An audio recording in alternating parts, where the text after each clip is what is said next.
katanya Pak Haidir tadi ini untuk healing, jadi di sini Yeah. untuk merenung, ya, bertapa, Kontemplasi, mungkin yeah. kontemplasi Yeah. oleh Sultan dan juga kawasan ini khusus untuk keluarga Sultan. Yeah. Jadi ini sangat-sangat unik, Yeah. sangat spesial. Yeah. Banyak guanya saya lihat, mungkin Ya, sambil banyak. jalan. Banyak, Ada masing-masing berapa? ada namanya. Masing-masing ada Iya, nama. ada Di total ada berapa gua? 12 yang tertera di depan sana, ada 12 nama itu.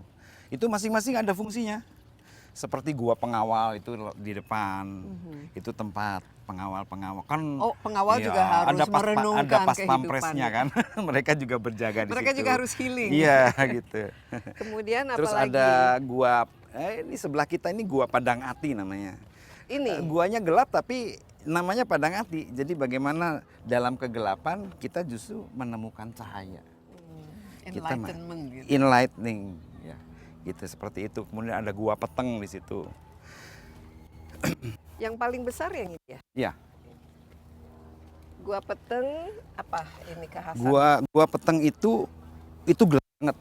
Itu yang paling gelap di antara gua-gua yang lain ya. Ya mungkin saja untuk bertapa atau ya semacam itulah ya. Karena masing-masing ada fungsinya. Bahkan ada gua Keputren untuk khusus untuk wanita yang di sebelah sini ini nih. Ini nggak yang kelihatan jendelanya. Ada gua Panembahan untuk pria. Oke. Jadi kalau kita ini 12 gua itu totalnya atau lebih dari 12? Semuanya ada 12. 12 dan Ya. masing-masing punya namanya, Ya, punya peruntukannya. ada fungsinya masing-masing. Ada fungsinya. Ya. Oke. Kalau Ya. kira-kira gua yang paling diminati atau digunakan oleh sang sultannya itu sendiri yang Semua. mana? Oh, semua. Ya iya dong. Kalau para putri mungkin kan beda. Kepengennya di sini. Untuk para putra-putranya mungkin beda lagi seleranya. Ya Jadi, seperti itulah. Saya lihat ya tadi sempat masuk ke dalam, ini lumayan cukup Ya. chill ya. Ya, ini. ya. Jadi apa? Mereka ketika masuk itu duduk ya, bertapa gitu. Ya atau nampaknya berenung. kalau ngelihat space-nya yang hanya seukuran 2 orang, 3 orang, itu kelihatannya Sempit ya? untuk meditasi. Meditasi ya. Untuk meditasi, untuk kalau bahasa agamanya mungkin itikaf ya. Tapi ya karena gua ini juga arahnya sudah kiblat. Jadi untuk sholat apa juga sudah jelas arahnya kan. Seberapa sering kira-kira gua ini digunakan ya menurut Pak Haidir? Kalau kita membayangkan, mungkin kan banyak sekali tugas sih sebagai penguasa, tapi Tugas-tugas juga kenegaraan, harus ya. istilahnya banyak mengayom masyarakat, hadir. Nah, tapi kapan nih kira-kira? Sejauh ini digunakan? sih tidak ada catatan Nggak ada yang catatan. detail ya mengenai kapan digunakan, seberapa sering atau frekuensinya. Belum ada. Tapi ada nggak catatan mengenai kehadiran atau eksistensi taman air ini?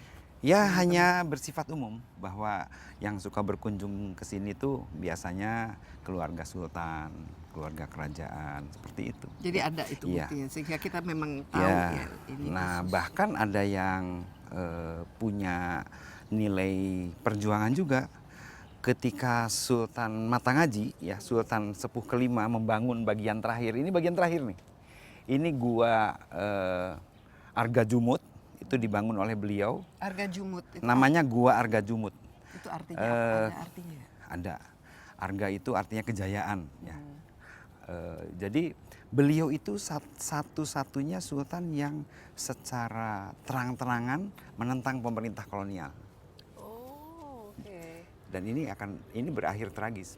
Beliau meninggal dibunuh oleh pasukan kolonial. Nah, gua ini jadi tempat persembunyian beliau. Di sini? Di sini. Tahun berapa persisnya? Tahunnya mungkin 18 Sekian gitu. 1890-an lah, atau sampai awal abad ke-20 ya, Sultan kelima itu. Itu pas lagi kuat-kuatnya pemerintah kolonial waktu itu. Di Cirebon sudah ada residen Belanda ya. Sehingga beliau dikejar-kejar oleh Belanda, salah satu tempat persembunyiannya di sini. Dan ini juga pernah dibombardir, ya, ditembaki atau dibom atau apalah. Sehingga sebagian rusak, yang bagian belakangnya itu ada yang runtuh gitu.